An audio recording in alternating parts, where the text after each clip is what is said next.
Hi everyone. Well, it's pretty obvious I am no longer in Minnesota at the moment.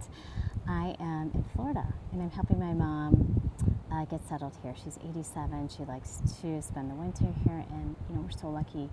She has no cognitive decline, although she does have quite a few physical conditions that she's living with. But my brothers and I have just made the commitment along with her that we'd like to make sure she can come down here for as long as possible. So there's a little bit of a plane coming. So you've probably heard the term sandwich generation, referring to people like myself who are simultaneously caring for children and adults, and they can be similar but very different, right? A similarity, I feel like, is just this constant stretch for time, right? And with little kids, you can sort of hurry them along, right? They can move fast, but with parents, that's a little bit trickier. If I'm in a rush and I'm rushing my mom, she could fall. If she's trying to walk too fast, she definitely gets short of breath. She might get annoyed with me. Or she just might also just feel guilty and feel annoyed with herself and her loss of independence. So one of the things that helps is just slowing down, right? Slowing down is going to create more space. It's a super simple strategy.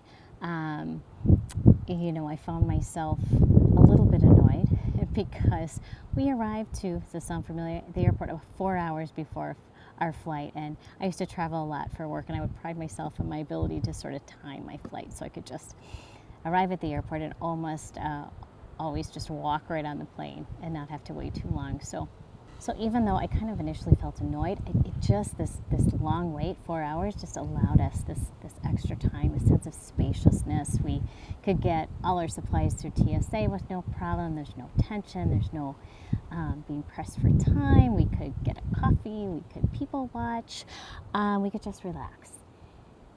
So we also talk a lot about slowing down during dementia care. When we're speaking, when we're giving instructions, or when we're asking our person to do something, because that brain needs more time to process information from the environment, more time to kind of keep track of what they're doing and what comes next, and more time and concentration to put one foot in front of the other when they're walking to maintain their balance. And boy, I don't know about you, but it's really hard for myself and probably my fellow sandwich generation members to slow down. We want to get things done so we can move on to the next task. We see a problem and we want to fix it. So patience is something I struggle with a lot, and I know a lot of you have said that that's something you struggle with too. So this is logical, right? It's a simple kind of conclusion that if we could allow ourselves more time, we wouldn't have to rush. We could avoid feelings of impatience and what kind of vibe we're putting out in the world today. So other than allowing ourselves more time, what can we do when we become impatient? So in today's meditation, I'd like to review a couple of grounding exercises with you.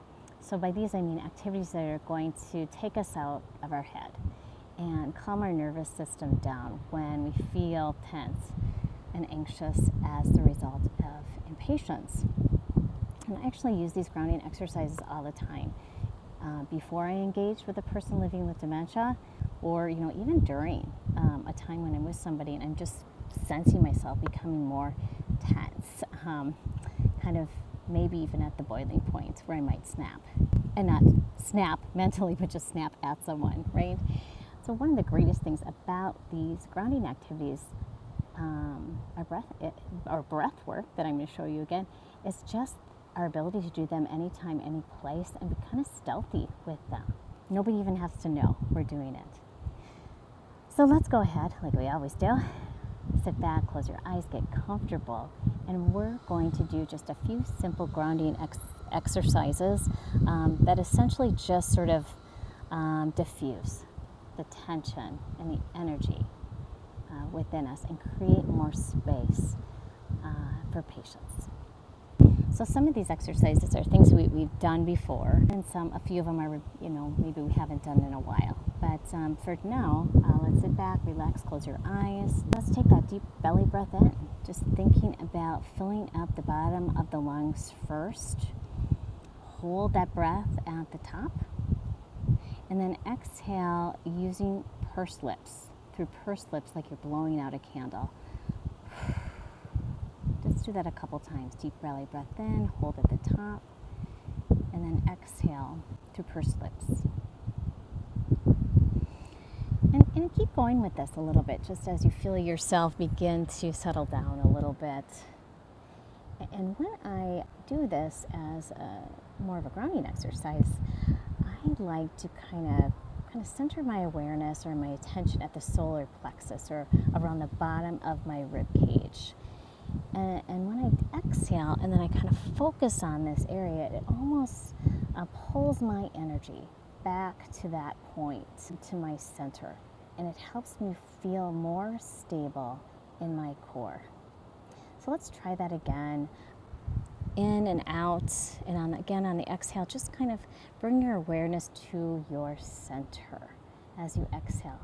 Kind of feel yourself centering, stabilizing, and grounding.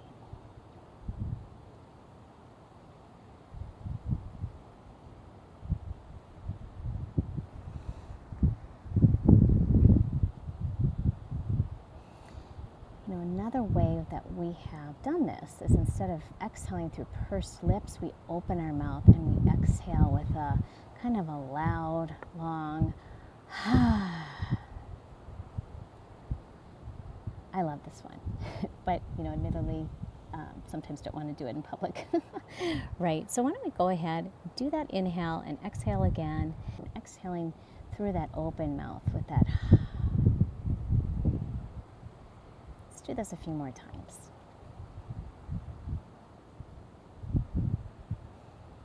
And as we do this, we are literally clearing the air for a more positive interaction, not only for the other person, but we also feel better ourselves when we are relaxed.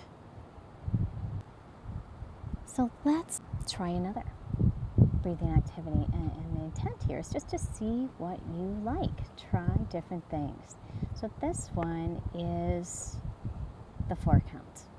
Super easy to remember because we are simply going to breathe in to a count of 4. We're going to hold the breath up at the top for a count of 4, and then we're going to exhale slowly, however you want. Closed mouth, open mouth, pursed lips, whatever, for a count of 4. So when you're ready, just breathe in, 2, 3, 4, hold, 2, 3, 4, and exhale, 2, 3, 4. So easy to remember. And of course you can speed up or slow down the count to make it feel good to you. Try that a few more times with the 4 count on your own.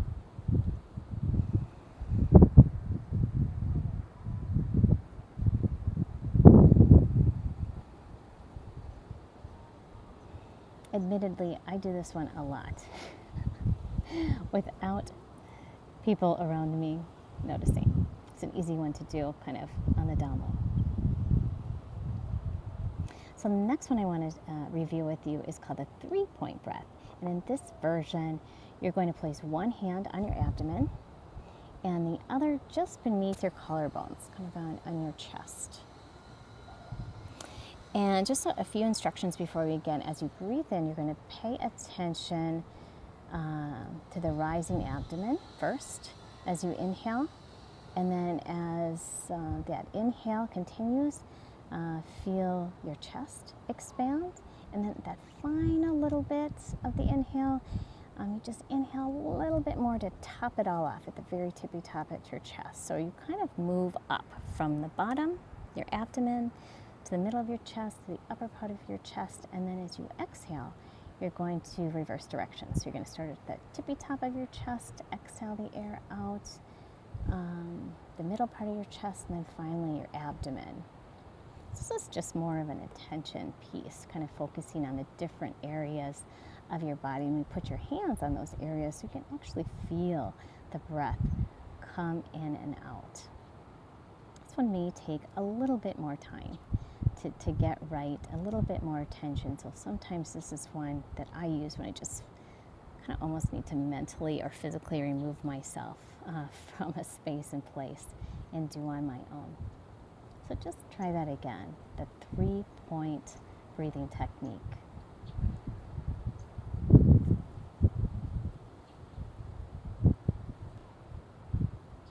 All right, as we wrap up today, just want to say, good job.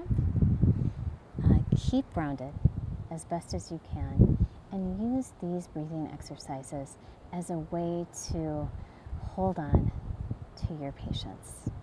Good luck today, everyone. You've got this.